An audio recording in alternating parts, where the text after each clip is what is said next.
Your Excellency, the Vice President, Your Excellencies, First Lady Fatuba Barrow and Madam Sajom Barrow, former Vice Presidents present, my Lord, the Chief Justice, Honorable Deputy Speaker, Honorable Members of Cabinet and the National Assembly, Lord Mayors of Banjul and Kanifi municipalities, distinguished guests, ladies and gentlemen, boys and girls. The Gambia clocks 55 years today as an independent sovereign state responsible for managing its affairs without any external interference. Celebrating the anniversary of this historic event should trigger thoughts to guide us, redefine our individual roles as citizens of this nation in order to situate and reposition our motherland better on the global stage.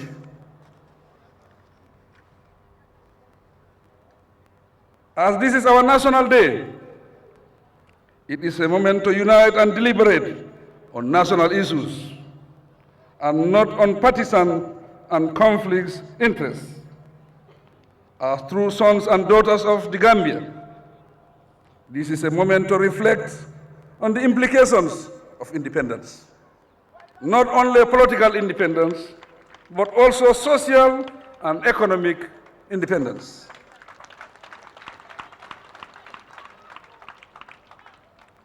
Having emerged from decades of underdevelopment, slow progress, retarded growth and dictatorship, the time has come for us to reflect objectively and selflessly on what needs to be done differently for better results. Thus, we should ask ourselves, what does putting the national interest first really imply? How can we work together to address all the development deficits that continue to affect every Gambian, directly or indirectly? As we mark the last independence anniversary of this decade, the opportunity has come for us to turn new leaf by beginning the next decade much better. We renewed patriotic zeal in the Third Republic. As we prepare for the next series of national elections, now is the time to demonstrate that what independence means for us. Let us demonstrate that we are capable of managing our affairs by accommodating our differences, celebrating our successes, providing feedback with discipline, and expressing our opinions with respect and dignity. Ladies and gentlemen, this day is important because it also reminds us of our pledge in the national anthem and underscores the need to live in unity, freedom, and peace each day. Therefore, we must be aware of all divisive speeches, actions, sentiments, and concepts that may lead to social divisions in our communities. While ethnicity contributes significantly to our richly blended culture and stands out as a diverse source of strength, if weaponized for selfish reasons, ethnicity has devastating consequences.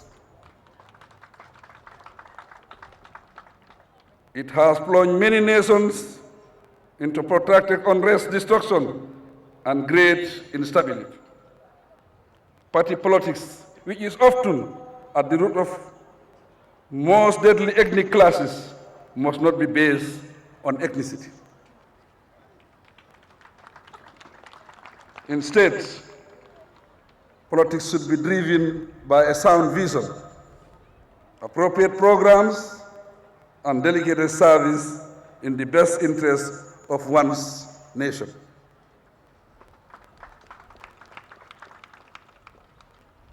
The electorate should affiliate with the party that represents the national interest and ensure that we continue to live in peace and harmony in a cohesive democratic society where our collective development aspirations can be fulfilled.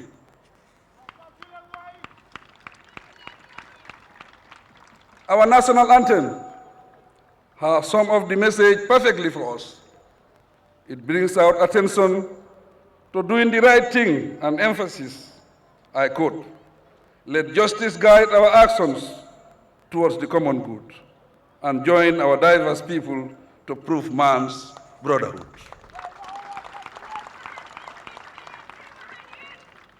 Ethnic rivalry is dreadful.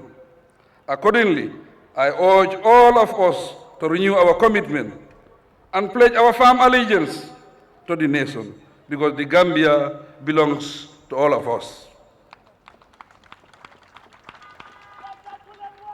Politics is not about the language we speak or the ethnic group we identified with. It is about the nation and its development and future.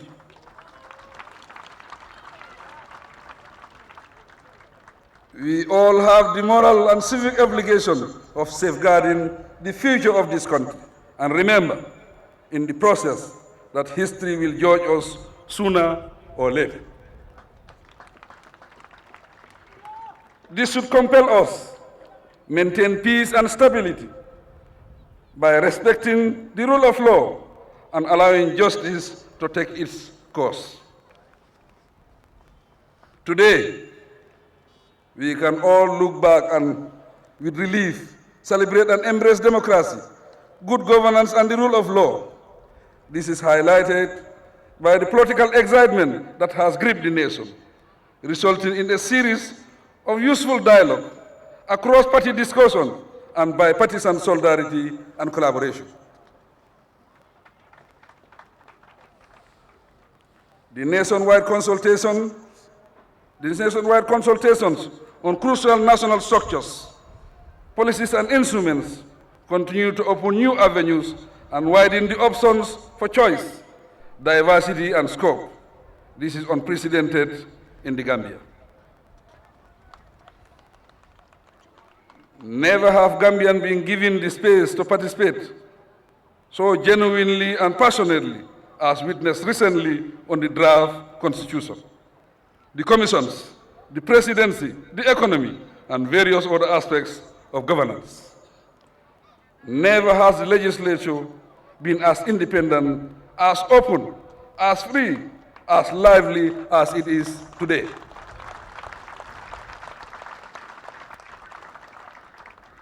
This is progress, and it is political development.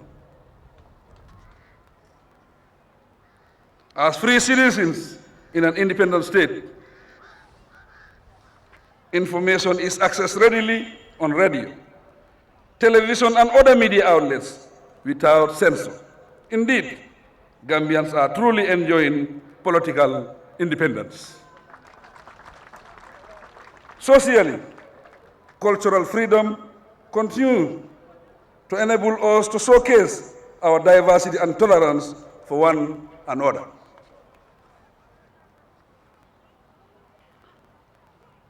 These are aspects of my government's achievements, which we have registered collectively with all Gambians. Government will continue to ensure that such freedoms are guaranteed and sustained. Economic freedom is ideal, but we live in an interdependent world where nations and organizations must depend on one another. This is the essence of diplomacy and international relations. However, it is incumbent upon us to exploit our talents and abilities, to be innovative and productive, and to initiate or contribute to value addition processes. It is up to us to examine our circumstances, expose our shortcomings and challenges with a view to resolving them. The responsibility is collective for us to create jobs, create opportunities, create income for economic development, and generate capacity to develop holistically. The key challenges that continue to affect this nation can be solved only if we reconcile our differences, maintain peace and stability, law and order, progress and development. Fundamentally, we must avoid acting against national interests.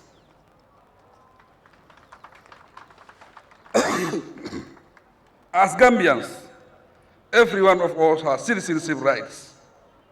With consistency, I reassure you all of my resolve to perform my functions to the fullest. As President, I have legal authority to act justly as a leader. I owe it to the people to keep the nation together and safe. And as a parent, I have the moral duty to preserve the nation for the younger generation and those unborn, whose rights we must recognize now. Our oath of office binds us to God and the Constitution, and our mandates and rules of engagements bind us ethically and professionally to the people and the state. This applies to all public officials and across all state institutions. Ladies and gentlemen,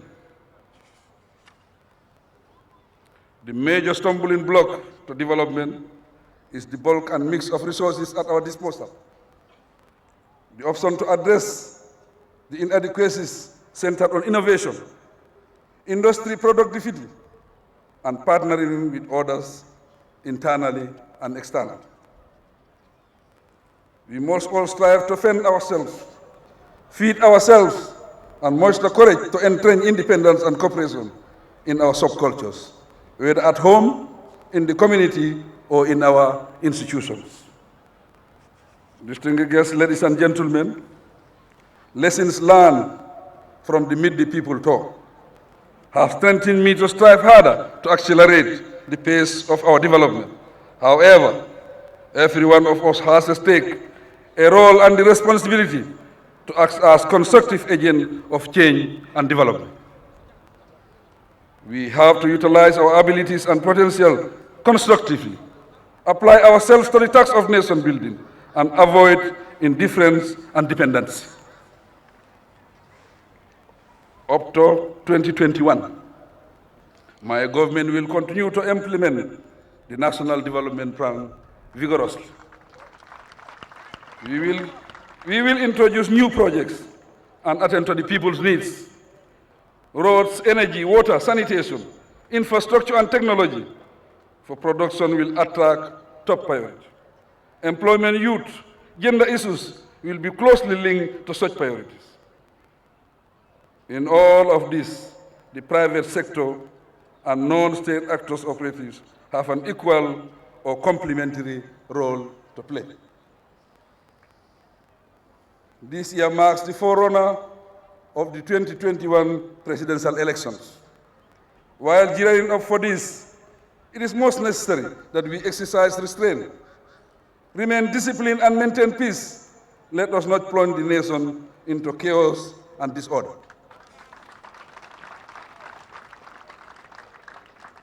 We must remember that what we have gone through. Therefore, be steadfast in upholding the values and practices that encourage positive thought and action. The surest way to success is unity. Resisting the temptation to ignore our noble values and wording of agitation, no matter where it comes from. We should also be firm and resolute whenever we take a decision on something, but should be prepared to shift our positions whenever there are better alternatives. I urge you, the school children and students, to focus on your schooling, education and skills, unlock the doors to development and good citizenship. Work hard today and reap the benefits tomorrow.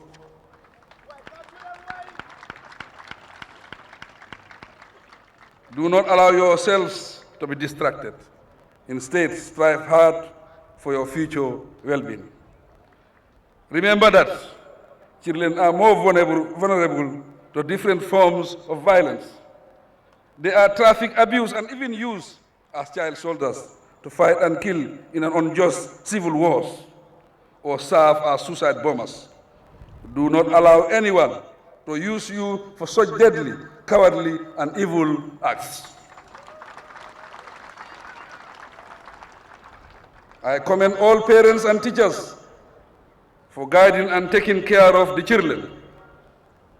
Government appreciates your efforts, and we will continue to invest in education to ensure that the youth realize their full potential to serve their families, nation, and themselves when they grow up. Teachers have an honorable job to do. Thus, they should work honorably and effectively, and maximize the time they spend on tasks. Finance is not the only motivation in this noble job. Teachers have the responsibility of preparing a whole generation of learners who look up to them for values of integrity, discipline, trustworthiness, and patriotism. Children learn to respect rules and regulations at school. Hence, teachers have the burden of doing the right thing for the children to emulate early in their lives. While we appreciate the efforts of the education ministries, we encourage them to support both the teaching and administrative staff in the system for better performance. Ladies and gentlemen, turning to the security services, I thank and commend them as the pride of the nation for their impressive outfit and remarkable performance. We salute them for their impeccable parades, commendable peacekeeping missions, humble and generous community services, as well as their acute alertness and sacrifice to keep the peace. Distinguished guests, ladies and gentlemen, to all those present, I express deep gratitude for the turnout and for making the occasion so colorful. I am thankful also to the entire nation for keeping the peace and their cooperation with my government. We are grateful too to the international community for their support, financially, technically, and morally. The list includes all friendly nations, partners, and organizations that continue to supplement or complement our development efforts. I wish you all a very joyful 55th Independent Anniversary celebration. God bless us all, and long live the Gambian nation. I thank you. That is His Excellency President Adama Barrow.